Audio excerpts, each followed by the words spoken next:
August 7, 1942. Guadalcanal. The first wave of Marines splashing ashore expected to fight an enemy they could see, track, and kill using the tactics they'd drilled into muscle memory at Camp Pendleton. What they got instead was 3 months of dying to ghosts. Japanese snipers had transformed the jungle canopy into a 3-dimensional killing field where death arrived without warning, often without sound, and always from somewhere impossible to pinpoint. The Marines called it getting sniped. The Japanese called it necessary economy of force.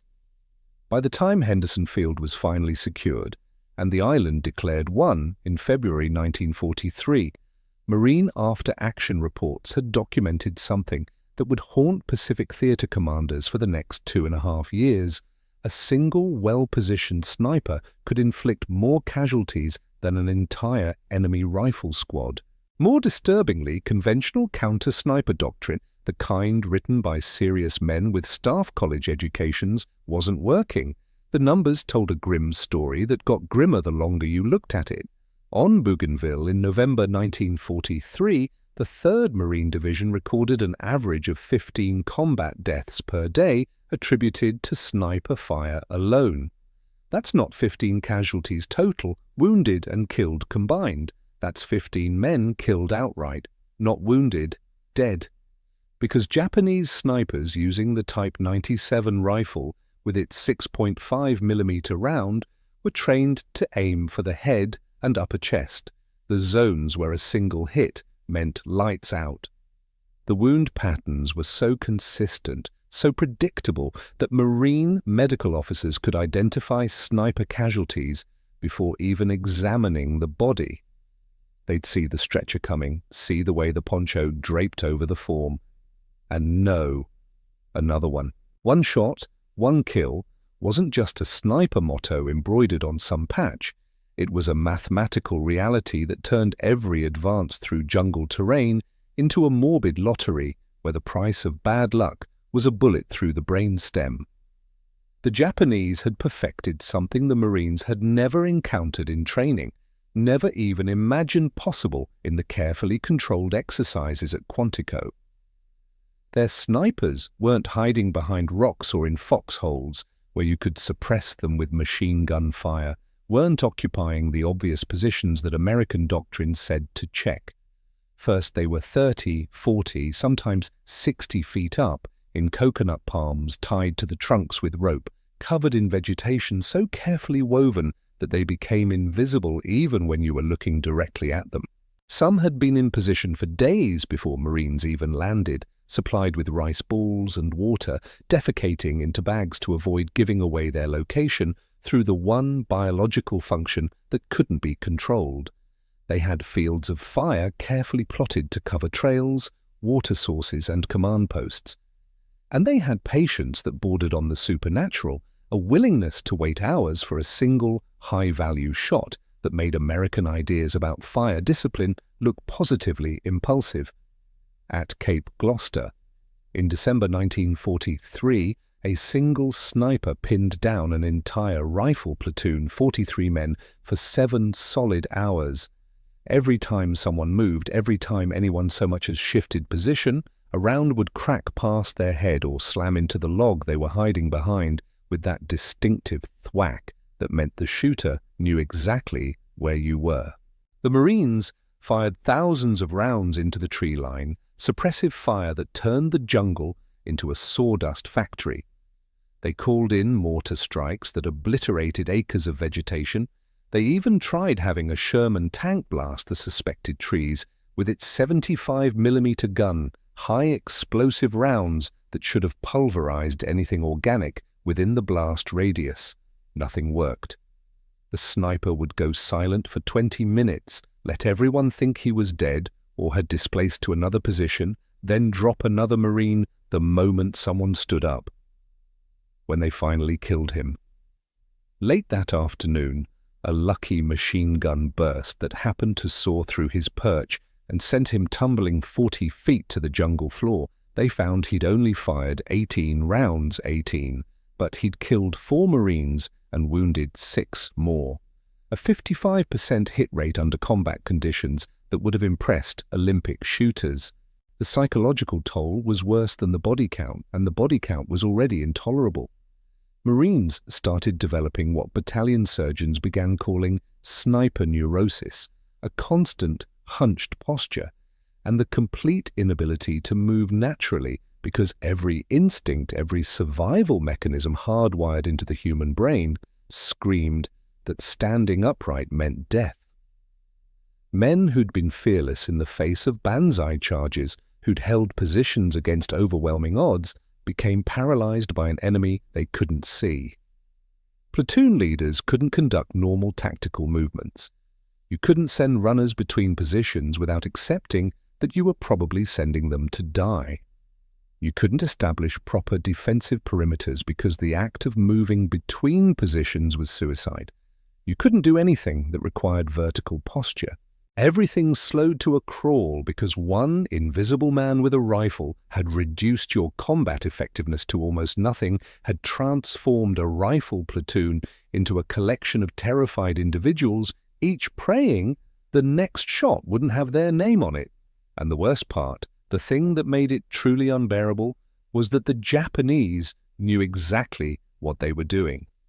Their field manuals, the ones captured later at Saipan and translated by Marine intelligence, explicitly emphasized sniper operations as a force multiplier. They'd done the math, calculated that one skilled marksman properly positioned was worth 10 regular infantrymen in jungle terrain. The numbers backed it up. A rifle squad required food, water, ammunition, and constant resupply. A sniper needed 120 rounds, a week's worth of rice, and the patience to wait. The return on investment was staggering. By mid-1943, Marine Corps intelligence had accumulated a file 3 inches thick documenting Japanese sniper tactics, positions, and effectiveness. The analysts knew where snipers preferred to hide. They knew how long snipers would hold position. They knew the average engagement distances, the preferred target selection, the ammunition conservation protocols.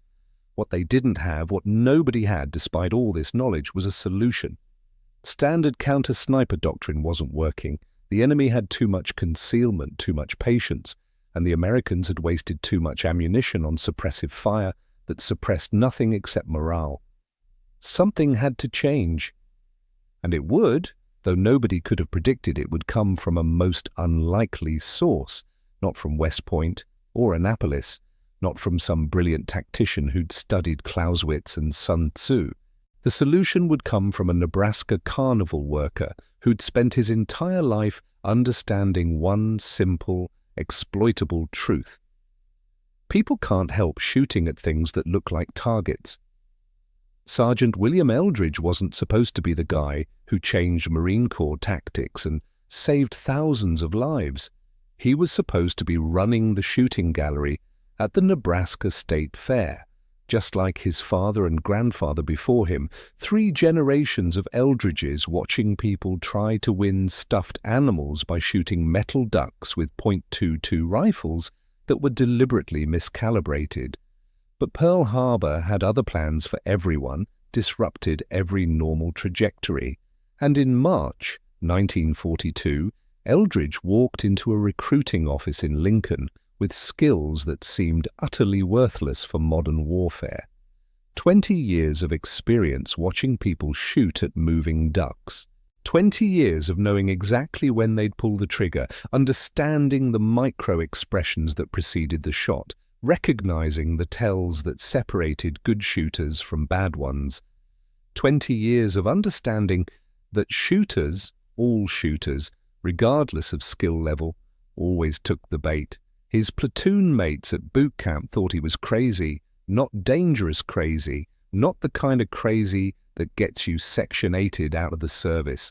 Carnival crazy, the guy who'd seen too many coin tosses and ring throws and couldn't stop analyzing human behavior like it was all one big midway game at Camp Pendleton, while everyone else obsessed over proper fieldcraft and fire discipline, while they practiced immediate action drills and studied the Marine Corps manual on small unit tactics. Eldridge kept muttering about trigger timing and visual commitment. He'd watch rifle practice and start analyzing the shooters like they were customers at his gallery, noting who compensated for recoil and who anticipated the shot. His squad leader finally told him to shut up about the carnival unless he wanted to peel potatoes until the war ended. The message was clear. Nobody cared about carnival psychology. This was the Marine Corps. This was serious. So Eldridge shut up. He kept his observations to himself, stopped trying to explain what he saw, and focused on becoming an adequate Marine. Not exceptional, just adequate enough to survive whatever was coming. He qualified as marksman with the M1 Garand, acceptable, but not impressive. He learned to dig a fighting hole and string barbed wire and read a map. He absorbed the lessons about fire and maneuver, about supporting arms, about all the doctrine that was about to prove inadequate against an enemy that fought differently than the manual assumed. Then came Bougainville. November 1943. Third day of the campaign.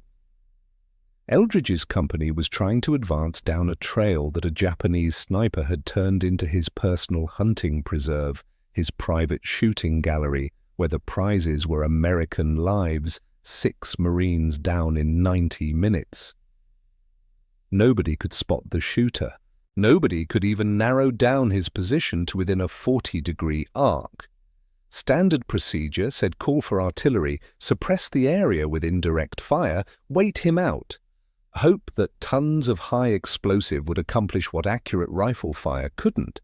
But Eldridge was watching the bullet impacts, tracking the angles, doing the mental geometry that came naturally after 20 years of calculating where carnival customers were aiming, and suddenly he wasn't seeing a sniper anymore. He was seeing that kid from Omaha who used to come to the fair every year, the one who'd empty his pockets trying to knock down metal rabbits, who'd fire shot after shot at targets he knew were rigged but couldn't help engaging anyway. Same behavior, same psychology, same exploitable pattern. He told his lieutenant he had an idea. The lieutenant, a former accountant from Philadelphia who'd earned his commission at OCS and was utterly exhausted from 3 days of continuous combat, told him to get back in line. Eldridge persisted, said he needed a helmet, a stick, and 2 minutes.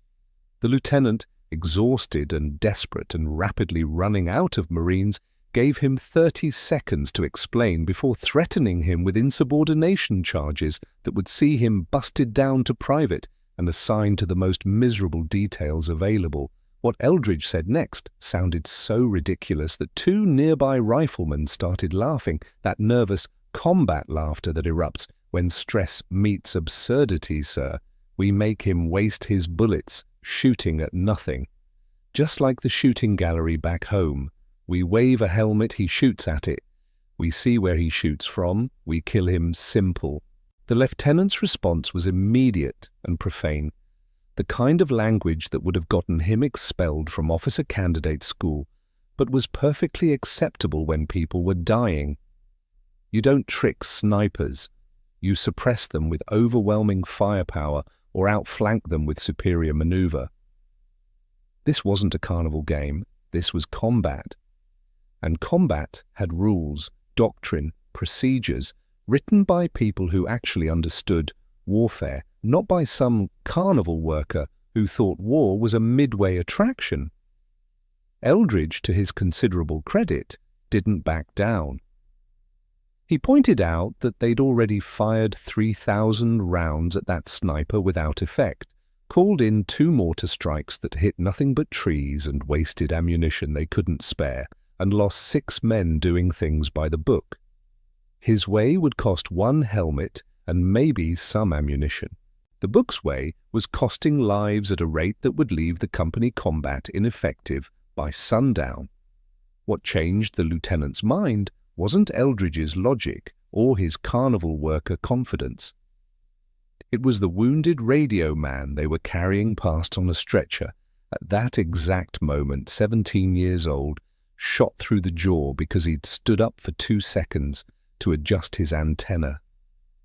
The kid's face was destroyed, wrapped in bandages already soaking through with blood, and he was making sounds that weren't quite screams, but weren't anything human should make either. The lieutenant looked at that kid, looked at Eldridge, looked at the trail ahead, where the sniper was certainly waiting, and said 5 words that would echo through the rest of the Pacific War fine. Don't get yourself killed. Eldridge grabbed his helmet, the M1 steel pot that was supposed to protect his head from shrapnel, and was about to become a decoy, and found a sturdy branch about 5 feet long. He jammed the helmet onto one end, testing the fit, making sure it wouldn't slip. His squad thought they were watching a man commit elaborate suicide, devising the most convoluted method of getting himself killed in Marine Corps history. The other platoon, watching from 30 yards away, thought it was some kind of psychological breakdown that Eldridge had finally snapped under the pressure. The company commander, watching from 50 yards back with his binoculars, reached for them with the weary certainty that he was about to witness the stupidest death of the campaign and would need to document it in his after-action report. Nobody, not one single Marine on that trail, thought Eldridge's carnival trick would actually work. They thought he was going to die. They were already composing the story they'd tell when they got back to camp. Remember that carnival guy who thought he could trick a Jap sniper? Yeah, that went about how you'd expect. Eldridge knelt behind a fallen log, good solid cover that had already saved his life twice that morning. He extended the helmet-top stick about 3 feet above the cover and waved it slowly, deliberately, like a man moving carefully through underbrush. The movement pattern was crucial. Not too fast, not mechanical, natural, human. The way someone would actually move in hostile territory. The crack of the sniper's rifle came within 2 seconds. The helmet jerked violently as a 6.5mm round punched clean through the steel and exited the other side, and Marines who'd been preparing to write off Eldridge's stunt as terminal stupidity suddenly started paying very close attention. The sniper had taken the bait. He'd seen a helmet moving through vegetation and done exactly what his training demanded. Fire, engage, kill. The question was why, and more importantly, whether he'd do it again. Japanese sniper training at the Nakano School emphasized immediate target engagement based on a principle their instructors called Ichi Hatsu, one opportunity, one shot. The doctrine wasn't primarily about conserving ammunition, though that was important. It was about maintaining psychological dominance over the battlefield.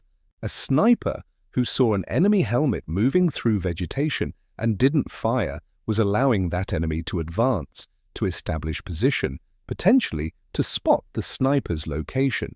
The manual captured later at Saipan and translated by bilingual Nisei Marines was explicit in its instructions. Delay equals detection equals death. When you see the target, you shoot. Hesitation wasn't tactical patience. It was failure. It was violating the fundamental principle of sniper operations, that doctrinal reflex combined with something nobody at Nakano School had accounted for, something they couldn't have predicted because it required an understanding of human neurology that didn't exist in 1943. The human visual system's inability to distinguish real from fake targets at combat distances under stress. When a helmet appears above cover moving at roughly 2 miles per hour, the speed of a careful combat advance, the brain processes it through a cascade of automatic responses: threat, helmet, marine, shoot. The entire sequence takes approximately 0.6 seconds, the time required for visual information to travel from the eye through the occipital lobe to the motor cortex and down to the trigger finger. 0.6 seconds where the conscious mind isn't really involved at all, where higher reasoning is bypassed entirely. Pure trained reflex, pure stimulus response. But here's where Eldridge's carnival experience gave him an edge. That Marine Corps doctrine hadn't considered, couldn't have considered, because no military theorist had spent 20 years running a shooting gallery. At the fair, he'd watched thousands of people shoot at mechanical ducks moving on tracks. The good shooters hit maybe 70%, the bad ones hit 30% on a generous day. But everyone, and he meant everyone, took multiple shots, even when they knew, intellectually understood, that the ducks were fake. It wasn't about being fooled by some clever deception. It was about the neurological commitment. Once your brain said target and your finger started pulling the trigger, stopping that sequence required conscious override. And conscious thought was always slower than reflex. The mind could know the truth while the body followed its training. Eldridge waved the helmet again. Different angle this time, different height, the way a man might move after pausing to check his surroundings. Another crack, another hole. The steel pot now had 2 perfectly placed entry wounds. The sniper was committed now, locked into a behavioral loop that his training had hardwired into his nervous system over hundreds of hours of practice. Target visible equals fire weapon. It was automatic, inevitable. Each shot took roughly 4 seconds to cycle, work the bolt, extract the spent casing chamber, a new round, acquire sight picture, control breathing, squeeze trigger. 4 seconds where the sniper's conscious mind could theoretically intervene and say, wait, this might be a decoy. But 4 seconds wasn't enough time to overcome training that had been drilled to the point of automaticity. The motion looked right. The silhouette looked right. The speed looked right. And that doctrinal imperative, shoot or allow enemy advance, overrode skepticism every single time. Better to waste 1 round on a decoy than let a real Marine advance 3 feet closer. Corporal James Henshaw, a Marine marksman from rural Montana who'd grown up shooting coyotes at 300 yards, was counting the shots and tracking the muzzle flashes. By the 3rd shot, he had the sniper triangulated to within a 10-foot radius. 40 feet up in a coconut palm about 80 yards northeast, hidden in a cluster of fronds that provided perfect concealment. The 4th shot confirmed it, a tiny flash, barely visible even to someone who knew what to look for. But there, present, real. Henshaw settled his Springfield .03 rifle, the legendary Marine sniper weapon that had served since World War I.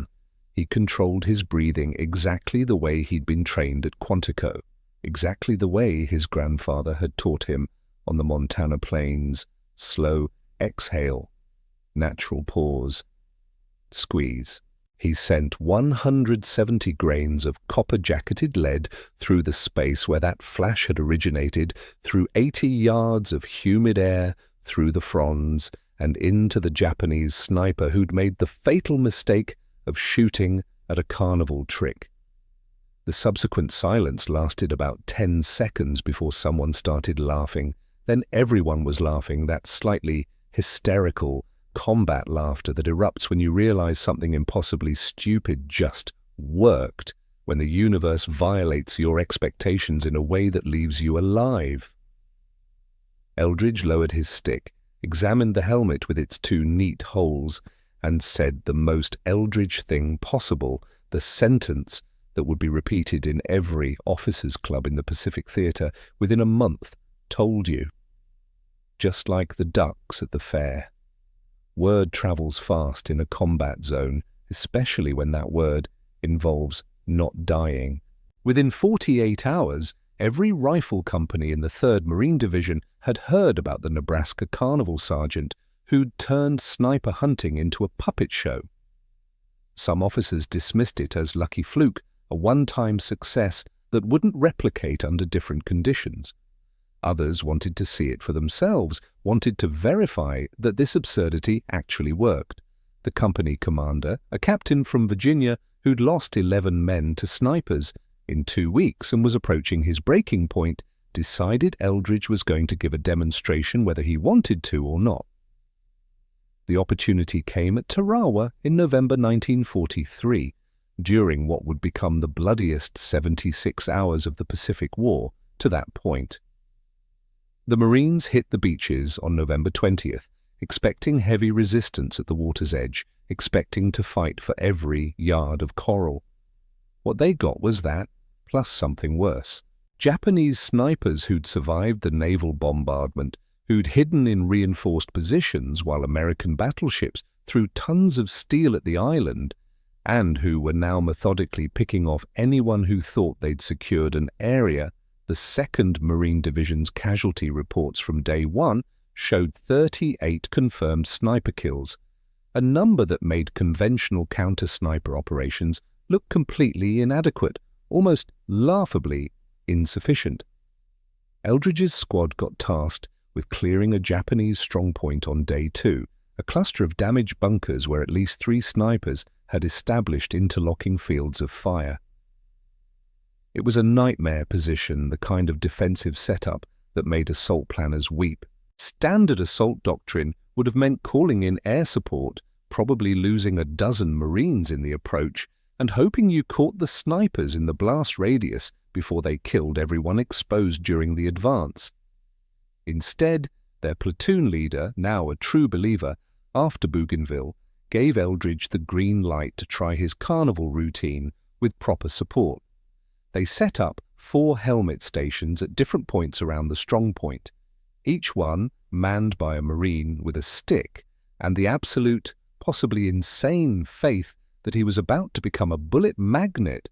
The plan was coordinated, almost choreographed. Wave the helmets in sequence, create multiple targets, force the snipers to reveal themselves through muzzle, flash, and impact patterns. Behind each helmet operator, a Marine sniper with an 03 Springfield and a Unertal scope waited for something to shoot at that wasn't a decoy. The operation started at 08:30 hours and turned into a masterclass in behavioral exploitation, a demonstration that would be studied in staff colleges for decades. First helmet goes up. Crack. Bullet. Flash spotted. Second helmet. Crack. Different angle, different shooter. Second sniper identified. Third helmet. Crack. Third sniper confirmed. The Japanese marksmen couldn't help themselves, couldn't override the training that demanded immediate engagement. Their training, their doctrine, their entire tactical framework demanded they engage visible targets immediately. 4 Marines waving helmets on sticks had just turned 3 lethal snipers into predictable stimulus response machines, had reduced trained warriors to laboratory rats pressing levers. Over the next 2 hours, those 4 helmets drew 47 separate shots from the Japanese positions. 47 times a sniper saw what looked like a Marine head moving through the battlefield. 47 times he pulled his trigger, followed his training, did everything right according to his manual, and 47 times he accomplished nothing except revealing his location to Marines who were very, very good at shooting back. The Marine counter-snipers kept careful count, documented everything for the after-action report. First sniper eliminated at 08:45 hours, second at 09:20, third at 09:53. Then things got interesting, got weird in a way nobody had anticipated, because the helmet trick had attracted snipers from adjacent positions. They'd heard the firing, heard what sounded like a target-rich environment, and moved closer to participate. By 10:30 hours, Marine marksmen had confirmed 11 Japanese snipers killed, all drawn in by the decoys like moths to a flame, all eliminated by shooters who'd never have spotted them without the helmet trick, forcing them to give away their positions, the cost to the Marines. 4 helmets with multiple holes, some sore arms from holding sticks for 2 hours, and 0 casualties. 0. In an operation that conventional doctrine suggested would cost at least 8 to 10 killed, and twice that wounded, Eldridge's carnival game had achieved complete tactical success without losing a single Marine. Not one. The battalion commander showed up personally to watch the last hour. He didn't say much, just stood there with his arms crossed, smoking cigarette after cigarette, watching helmets bob on sticks while his snipers dropped Japanese marksmen one by one. When it was over, when the firing had stopped and the battlefield had gone silent, he looked at Eldridge and asked one question. Can you teach this? Eldridge could teach it, but what he really taught the Marine Corps, what the ramifications of his carnival trick revealed, was something Japanese logistics officers had been quietly worrying about since Guadalcanal ammunition arithmetic. The brutal mathematics of island warfare. Every Japanese sniper deployed to the Pacific carried 120 rounds in 6 stripper clips of 20 rounds each. That sounds like plenty until you realize it had to last for the entire duration of their deployment, which on fortified islands meant weeks or even months with zero resupply. Their supply doctrine assumed 15 rounds expended per day maximum, which meant an 8-day supply if they were disciplined, if they took only high-probability shots. The helmet trick could burn through 50 rounds in an afternoon, 50 rounds shooting at nothing, at empty steel pots waved by carnival workers who understood human psychology better than military theorists did. Marine intelligence first documented the ammunition constraint in January 1944 when they overran a sniper position on New Britain and found a dead Japanese marksman with only 7 rounds remaining. But more importantly, they found a handwritten note tucked into his ammunition pouch. A captured Korean laborer pressed into service by the Japanese and more than willing to help his captors, translated it. The note read, 17 days no resupply, conserve ammunition or die useless. And that note made its way up to division intelligence, got passed from captain to major to colonel, and suddenly people started doing math that should have been obvious from the beginning. Japanese logistics in the Pacific were terrible, were catastrophically inadequate. Their supply lines were getting shredded by American submarines. Island garrisons were isolated, surrounded, cut off from resupply. A sniper who wasted 47 rounds shooting at decoys wasn't just ineffective, he was operationally finished. He'd transformed from force multiplier to irrelevant spectator. The numbers told a brutal story. If a Japanese sniper started his deployment with 120 rounds and the Marines ran 4 helmet decoys for 2 hours, conservatively drawing 12 shots per decoy, that's 48 rounds expended. 40% of his total ammunition gone in one morning shooting at helmets mounted on sticks. Now he's got 72 rounds left, but he's already catastrophically behind the resupply curve because his commanders assumed he'd only use 30 rounds in 2 days, not lose 48 in 2 hours, and there's no resupply coming. The submarines have seen to that. The I-boats that were supposed to run supplies to isolated garrisons are on the bottom of the Pacific. What happened next was a psychological transformation that Marine forward observers started noticing by February 1944. Japanese snipers were becoming hesitant, not smart, hesitant, not the tactical patience of waiting for high-value targets, panicked, hesitant, paralyzed, hesitant. They couldn't pull the trigger even on legitimate targets because they were terrified of running out of ammunition, because they'd been tricked into wasting so many rounds that every remaining shot felt precious beyond measure. Marines advancing through areas that should have been sniper country, terrain that screamed ambush, started reporting enemy marksmen letting obvious targets pass.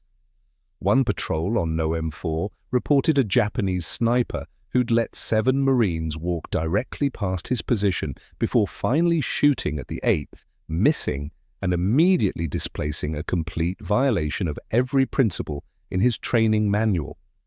Bad tactical judgment driven by ammunition scarcity driven by carnival tricks.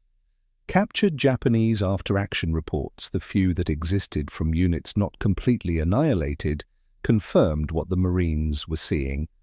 One document from Kwajalein described, sniper squads rendered combat ineffective, by enemy deception tactics requiring excessive ammunition expenditure. Another from Saipan reported snipers abandoning positions after expending 70 rounds with negligible enemy casualties achieved.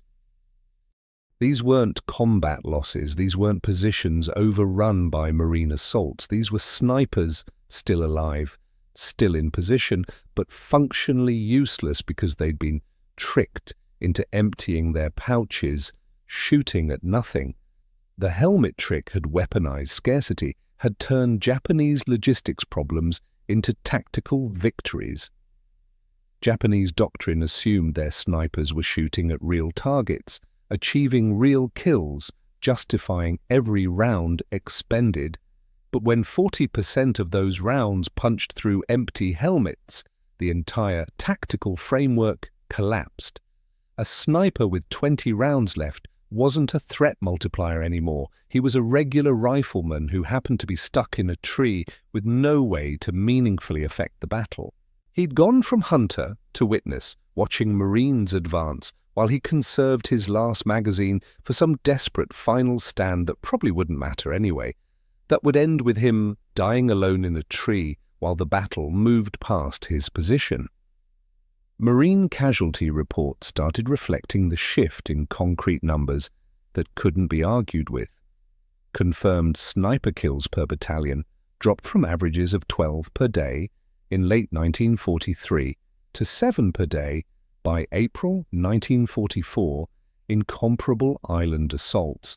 The Japanese snipers hadn't gotten worse at shooting. Their marksmanship was as good as ever when they pulled the trigger. They'd just been systematically starved of ammunition through a carnival trick that cost the Marines nothing but helmets, through behavioral exploitation that no staff college would have predicted. The Marine Corps doesn't usually adopt tactics invented by carnival workers, especially when those tactics sound like something a desperate platoon made up 5 minutes before getting overrun. Military institutions run on doctrine, on field manuals, on training procedures developed by people with academy credentials and staff college diplomas. But by January 1944, the casualty numbers from the Pacific were forcing some uncomfortable admissions at headquarters. Traditional counter-sniper operations weren't working. Eldridge's helmet trick was. Sometimes the numbers don't care about your credentials. The formal standardization process started in February 1944 at Camp Pendleton, where Marine Corps schools convened a working group on counter-sniper tactics.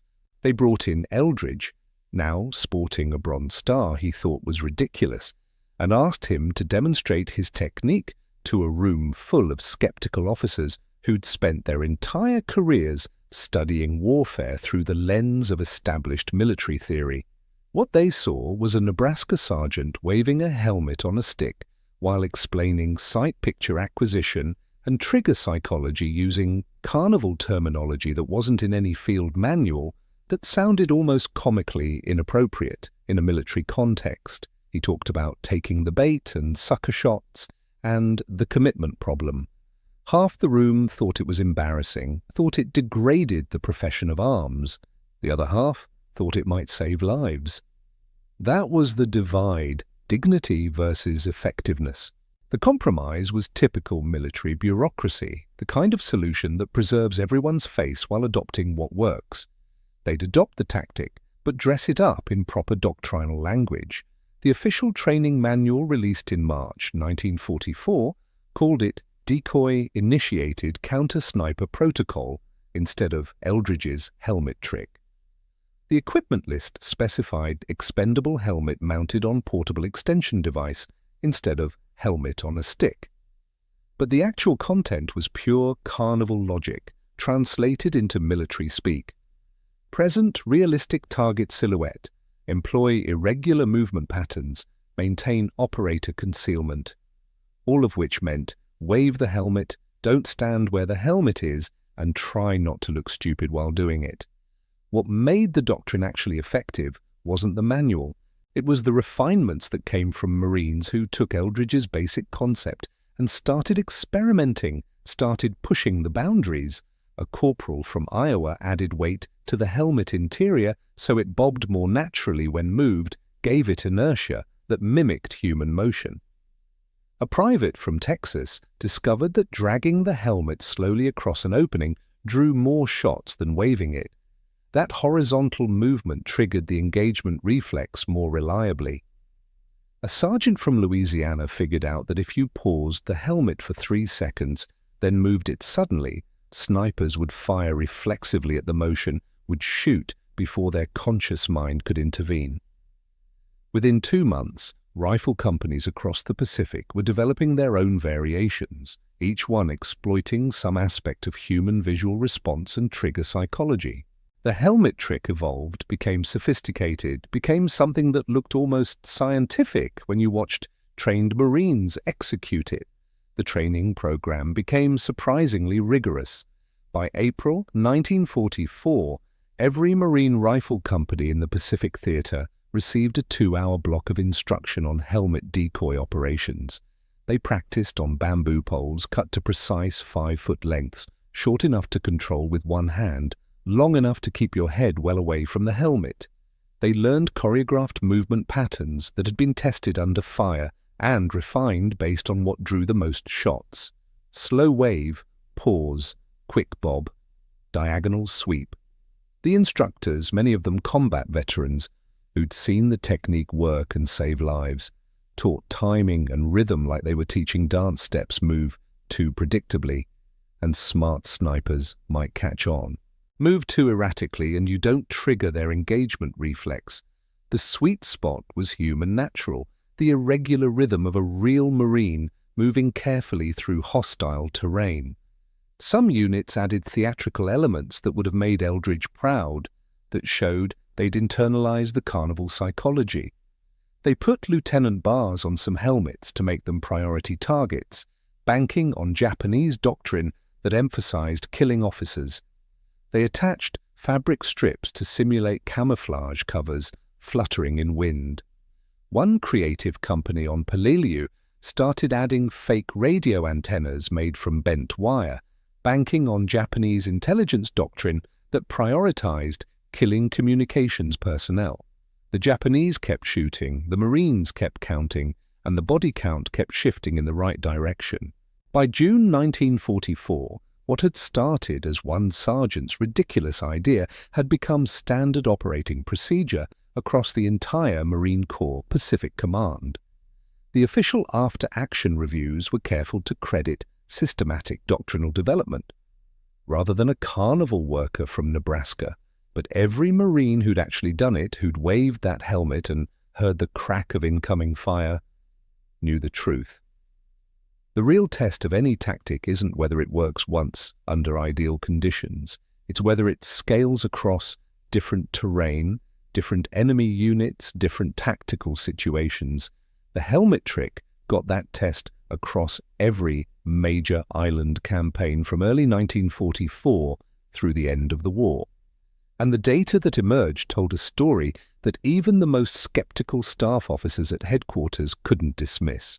Between Tarawa in November 1943 and Iwo Jima in February 1945, Marine casualties attributed to sniper fire dropped by 38% despite fighting in terrain that should have made sniping more effective, not less. The statistics were stark and undeniable. At Tarawa, the 2nd Marine Division recorded 114 confirmed sniper casualties over 76 hours, roughly 1.5 Marines killed or wounded per hour of combat operations. At Saipan in June 1944, 7 months after helmet decoy doctrine became standard, the same division in comparable jungle terrain recorded 68 sniper casualties over 3 weeks. The raw numbers looked similar until you factored in operational tempo. Saipan involved 15 times more combat hours, meaning the per-hour sniper casualty rate had dropped to 0.04. Same division, same enemy, completely different outcome. Peleliu in September 1944 provided even more compelling evidence because the terrain was sniper paradise, the kind of ground that made every tactical officer's nightmare look optimistic. Coral ridges with countless caves, elevation advantages, firing positions that could cover multiple approaches. Japanese commanders had spent months during their defensive preparation specifically selecting sniper positions, creating interlocking fields of fire that should have made Marine advances catastrophically expensive. Instead, 1st Marine Division after-action reports documented a pattern that kept repeating with mathematical regularity: helmet decoys deployed. Japanese snipers engaged, counter-snipers eliminated threats, advances continued with minimal casualties.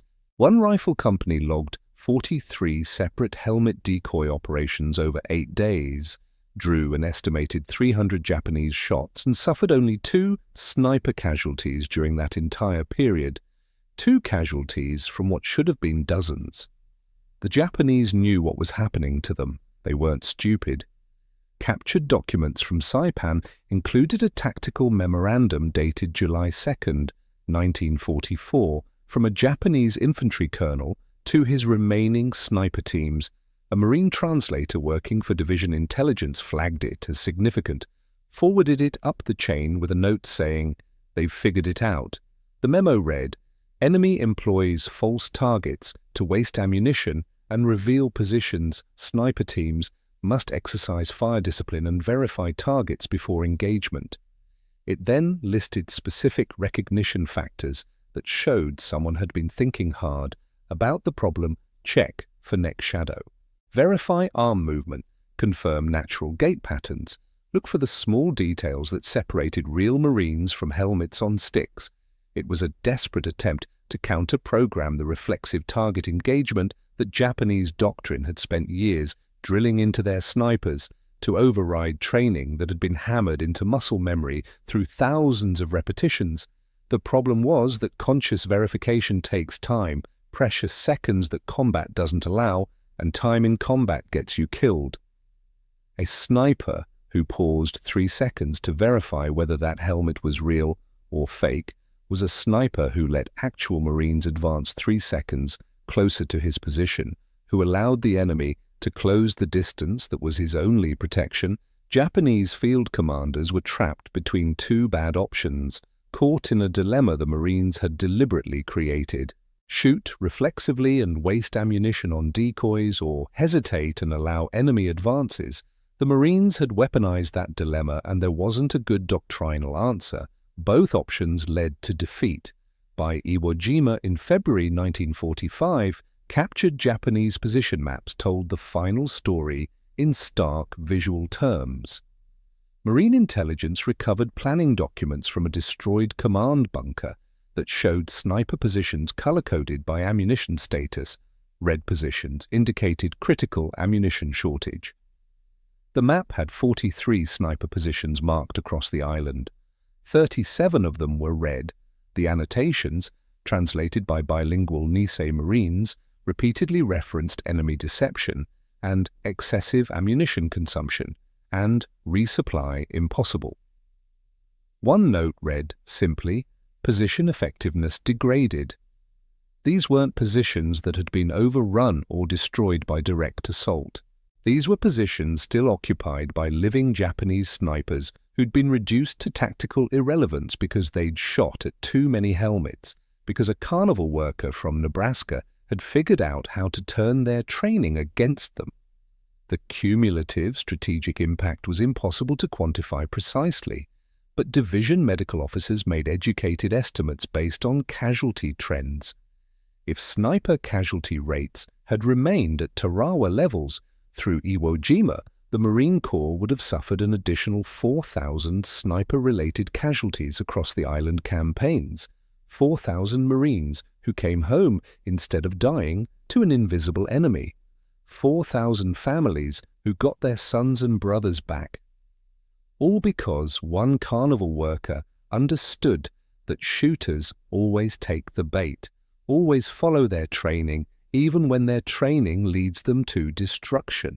Sergeant William Eldridge made it through Okinawa in spring 1945, which statistically shouldn't have happened. The odds were against him in ways that made actuaries weep. The 10th Army suffered over 65,000 casualties during 82 days of fighting, making it the bloodiest campaign of the Pacific War. The nightmare that wouldn't end Eldridge's company took 68% casualties, which meant he watched most of the men he'd trained with, fought alongside, shared foxholes with, get killed or evacuated with wounds that would mark them forever. He spent those final months of combat doing the same thing he'd been doing since Bougainville, waving helmets on sticks, teaching new replacements the carnival tricks, trying to compress years of observation into hours of instruction, trying not to think about how something that seemed so obvious to him had somehow become revolutionary military doctrine, had saved thousands of lives through pure common sense. When the war ended in August 1945, after the atomic bombs fell and the Emperor's voice crackled over Japanese radios for the first time in history, Eldridge was a staff sergeant with decorations he didn't much care about, a Bronze Star for that first helmet trick on Bougainville, 2 Purple Hearts from wounds he barely remembered getting, fragments of metal that had torn through his body during firefights that blurred together into one continuous nightmare. A service record that mentioned, in typically understated military language, his innovative tactical contributions to counter-sniper operations. It didn't mention the lives saved, didn't mention that his carnival psychology had rewritten Marine Corps doctrine, didn't mention that staff officers at Quantico were already incorporating his techniques into the official manual under proper military terminology.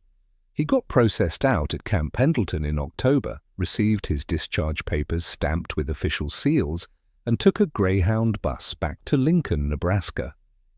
His father picked him up at the station, and they drove through streets that looked exactly the same as when he'd left, as if the world hadn't changed, as if he hadn't spent 3 years in hell.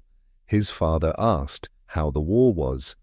Eldridge said what almost every combat veteran says, what they all say when the truth is too complicated to explain. Fine, it was fine. Let's talk about something else. The shooting gallery was still there on the fairgrounds, hadn't changed a bit.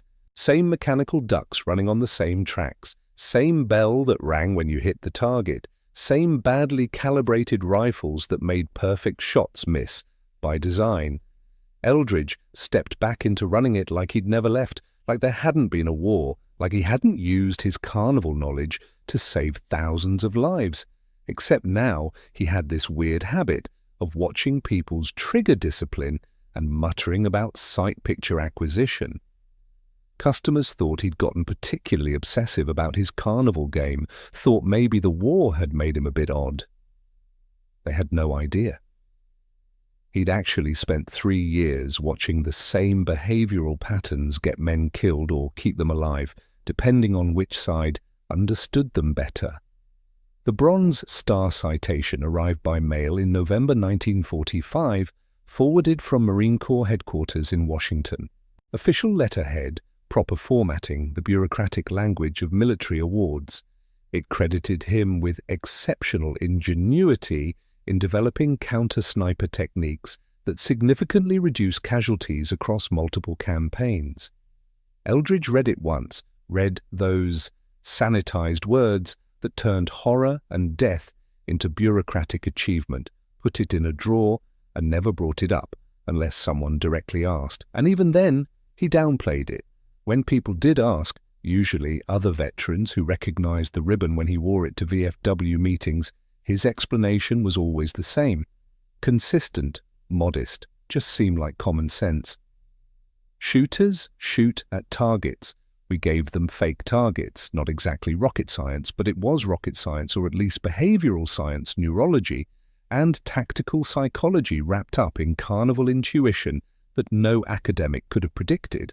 Eldridge never framed it that way because he'd learned everything by watching thousands of people try to win stuffed animals at the Nebraska State Fair. He didn't know the academic terms for visual stimulus response or doctrinal behavioral conditioning. He'd never read a psychology textbook. He just knew that people, Japanese snipers included, couldn't help shooting at things that looked like things they were supposed to shoot at. And once you understood that fundamental truth about human nature, the rest was just execution. The Marine Corps kept using helmet decoy tactics through Korea in the early 1950s and into Vietnam in the 1960s, with modifications for different terrain and enemy doctrine. The basic principles stayed the same because human psychology stayed the same: exploit the opponent's training and reflexes against them, use cheap decoys that cost nothing and saved lives, force the enemy to reveal himself through the very tactics he'd been trained to use. Various field manuals over the decades credited the technique to systematic doctrinal development in the Pacific theater, without mentioning that it came from a carnival worker who thought the whole thing was obvious, who couldn't understand why military professionals hadn't figured it out themselves. Eldridge ran the shooting gallery until he died in 1987 at age 71, a heart attack that took him quickly while he was restocking the prizes. His obituary in the Lincoln Journal-Star mentioned his Marine Corps service in one sentence, a brief acknowledgement that he'd served in the Pacific. Then it spent 3 paragraphs talking about how he'd been a fixture at the State Fair for 50 years, how generations of Lincoln families had memories of trying to win prizes at his gallery, how he'd become part of the city's cultural fabric. Nobody mentioned that his carnival trick had saved thousands of lives. Nobody mentioned that he'd turned Japanese sniper doctrine inside out using principles he'd learned watching people shoot at mechanical ducks. Nobody connected the shooting gallery operator with the sergeant who'd changed Marine Corps tactics. He probably would have preferred it that way. Eldridge wasn't looking for glory or recognition. He'd seen too much death to romanticize warfare, had watched too many good men die to think of combat as anything but necessary horror. Common sense doesn't need monuments. It doesn't need plaques or historical markers. It just needs to work. And his carnival trick had worked beyond anyone's wildest expectations, had saved lives through understanding something fundamental about human behavior that all the military theory in the world had missed. The helmet trick became one of those innovations that seems obvious only in retrospect, only after someone demonstrates it and you wonder why no one thought of it. Before, military historians studying the Pacific War eventually recognized it as a brilliant example of asymmetric tactical innovation, of bottom-up problem-solving that outperformed top-down doctrine. Staff colleges began using it as a case study in creative thinking, in being willing to accept solutions from unexpected sources, but they taught it without the carnival context, without understanding that Eldridge's entire life had been preparation for that moment on Bougainville when he looked at a sniper problem and saw a shooting gallery customer. The Japanese military, in their own post-war analysis, identified the helmet decoy as one of several American innovations that had fundamentally disrupted their tactical planning. They trained their snipers to shoot at visible targets immediately, had built an entire doctrine around immediate engagement, and the Americans had turned that doctrine into a liability. The captured documents show Japanese officers struggling to understand how their well-trained snipers had been reduced to shooting at empty helmets, how the technology has evolved. Thermal imaging and drone surveillance would have amazed Eldridge, but the psychology hasn't. Human beings still respond to training automatically. Trained reflexes still override conscious thought. A sniper who sees a target-shaped object moving at target speed still has to fight against years of conditioning that says, shoot now. Eldridge died without knowing how far his innovation had reached, how many lives it had saved across decades of conflict. He died thinking he'd done something obvious, something any sensible person would have figured out. That misunderstanding of his own contribution was perhaps his most endearing quality.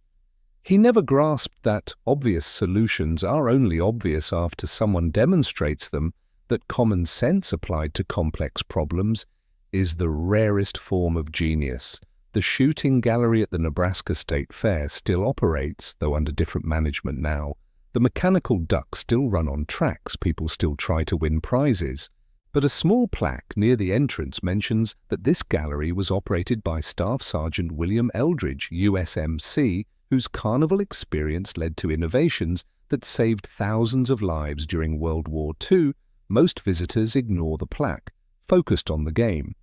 But occasionally a veteran stops to read it, recognizes the name from some half-remembered story, and understands that this humble carnival game was the training ground for a technique that changed military history. The Japanese snipers who wasted hundreds of rounds shooting at Eldridge's helmets never knew they were being exploited by carnival psychology. They died or survived the war, thinking they'd fought honorably, had followed their training, had done everything their doctrine demanded. They never understood that their training, their discipline, their adherence to proper procedure had been weaponized against them by a man who'd spent his life watching people shoot at fake ducks. That's the final irony of Eldridge's story. The Japanese had invested enormous resources in sniper training, had developed sophisticated doctrine, had created what they believed was the ultimate jungle warfare technique. And it was defeated by carnival psychology, by insights gained from watching Americans try to win stuffed animals at county fairs. The most advanced military training of its era was countered by the most humble, civilian experience, imaginable common sense, defeated doctrine. Observation trumped theory. And a carnival worker from Nebraska saved thousands of lives by understanding one simple truth. People can't help shooting at things that look like targets.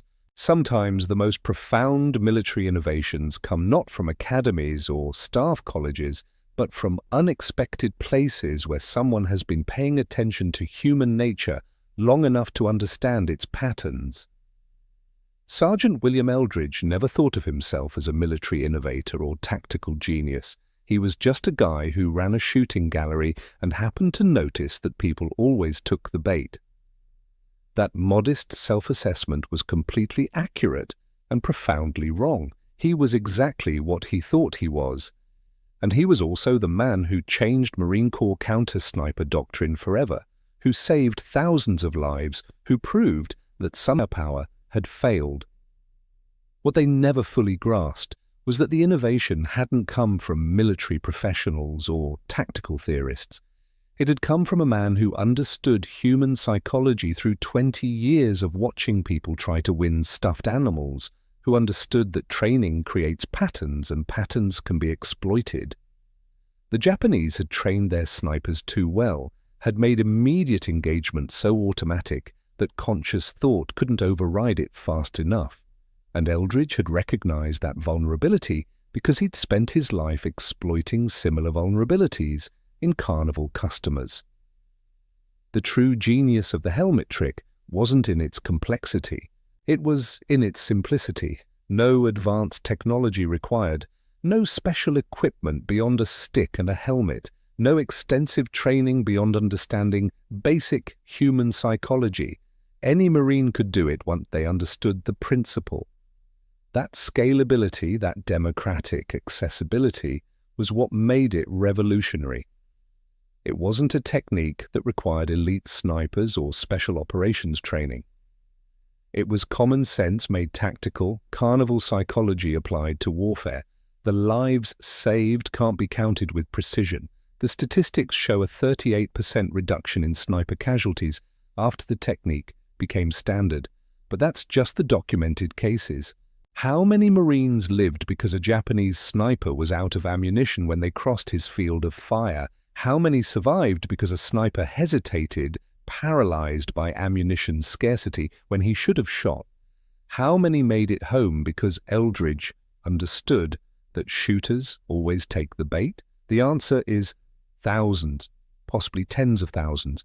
When you account for all the downstream effects, every Marine who didn't die to a sniper went on to fight more battles, to contribute to more victories.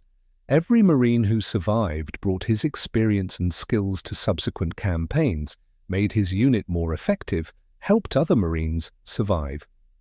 The ripple effects extended far beyond simple casualty numbers. Morale improved when Marines realized they weren't helpless against snipers, when they had a technique that worked. Tactical tempo increased when advances didn't have to halt for extended counter-sniper operations. Strategic planning became more aggressive when commanders could factor in reduced sniper casualties. But perhaps the most significant impact was psychological. The helmet trick gave Marines agency against an enemy that had seemed invincible, unstoppable. Japanese snipers had generated a level of fear disproportionate to their actual numbers because they represented an enemy you couldn't see, couldn't fight, couldn't defeat through courage or firepower. The helmet trick changed that calculus. Suddenly snipers were manageable, predictable, exploitable. That psychological shift mattered more than any casualty statistics could capture. The Marine Corps, to its credit, eventually recognized Eldridge's contribution officially. In 1983, 2 years before his death, the Marine Corps Historical Division interviewed him for their oral history project. The interviewer, a young captain with a degree in military history, asked about the helmet trick's development. Eldridge's response, preserved in the archives at Quantico, captured his lifelong perspective.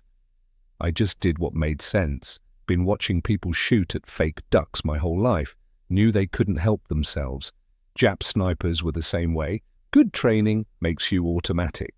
Automatic means predictable. Predictable means exploitable. Wasn't genius, was just paying attention."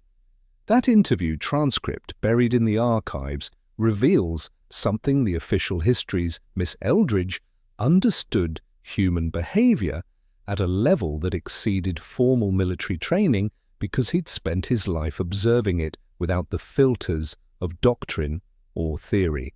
He'd watched pure stimulus response thousands of times, had internalized patterns that military psychologists were only beginning to study formally. His carnival background wasn't a disadvantage overcome. It was the exact preparation needed for the problem he encountered. The Marine Corps made the helmet trick. Eldridge received official recognition, but the technique itself became immortal in a different way. It entered the informal tactical culture. The knowledge passed from veteran to replacement, from one generation of Marines to the next. Sergeants taught it to privates. Officers mentioned it in their lessons on tactical innovation. It became part of the institutional memory, stripped of Eldridge's name but carrying his insight. Understand your enemy's training, understand human psychology, and you can turn strength into weakness. In Korea, Marines used variations of the helmet trick against Chinese and North Korean snipers. The principles remained valid even as the enemy changed in Vietnam. The technique evolved again, adapted to jungle warfare against Viet Cong, who employed their own sniper tactics. Each generation of Marines rediscovered the fundamental truth Eldridge had understood: shooters shoot at targets. Give them fake targets and they'll shoot themselves into irrelevance. Modern military training still teaches versions of the helmet decoy, now dressed in terminology about signature management and deceptive targeting. The principle remains unchanged: force the enemy to reveal himself through his own training and doctrine. The technology has evolved, who proved that sometimes the best military minds are the ones that never went to military schools. The helmet trick remains his legacy, though few remember his name.